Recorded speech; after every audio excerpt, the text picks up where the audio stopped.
Mesdames et messieurs, bonsoir. Un réel plaisir de vous retrouver pour cette session d'information sur la RTGA. Tout de suite, les titres. Les mouvements citoyens ont manifesté leur ras-le-bol à propos de l'occupation de la cité de Bunagana au Nord Kivu par le M23 il y a de cela une année. Ils ont organisé un sit-in devant le palais du peuple pour réclamer le départ de ce mouvement rebelle.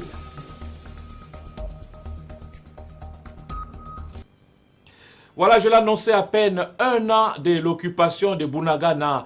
Plusieurs activistes pro-démocratie, à savoir les indignés de la situation sécuritaire en RDC, la Lucha, le Filimbi et bien d'autres mouvements citoyens s'étaient donné rendez-vous devant le Palais du Peuple dans la soirée du mardi 13 juin 2023 pour dénoncer la présence du Rwanda sur le sol congolais par le truchement du M23. Pour ce faire, des bougies allumées ont été installées au sol en mémoire des victimes de cette agression rwandaise et de différents massacres enregistrés dans les deux provinces sous état de siège. Christian Moses Massunga pour les détails. Il était 20h, heure locale, lorsque le rassemblement a débuté à l'esplanade du siège du Parlement. Pendant 1h30, ces jeunes activistes pro-démocratie réunis autour du tricolore national se sont remémorés le triste anniversaire de l'an 1 de l'occupation de Bunagana et d'autres entités du Nord Kivu par le Rwanda et ses supplétifs du M23. Congolais, viva! Viva! Viva! Viva! Libérez Bunagana! Insécurité à Bunagana! Insécurité à Nitori! Insécurité à Djougou!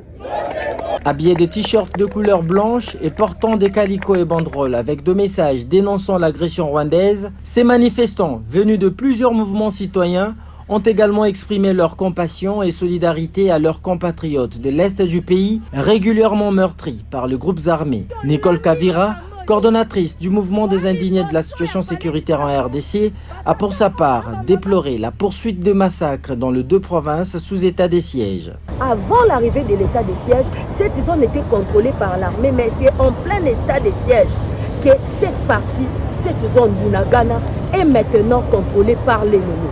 Nous sommes ici pour manifester notre indignation. 40 personnes massacrées dans un camp de déplacés à Djougou, en Ituri. Beni, n'en parlons même pas, à Kassindi. Il y a de cela 2 jours, on a eu à égorger, aussi à massacrer. Ça fait 9 ans de massacres à Beni.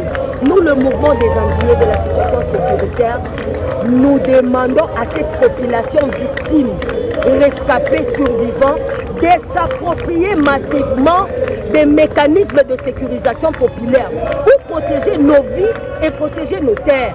Un an après, les Rwandais et le M23 maintiennent le contrôle de l'administration de Bunagana et de plusieurs villages dans les territoires de Rutshuru, Masisi et Nyiragongo au Nord Kivu. Plusieurs rencontres au niveau de la sous-région ont été consacrées à ces conflits armés, mais les résultats n'ont toujours pas été atteints.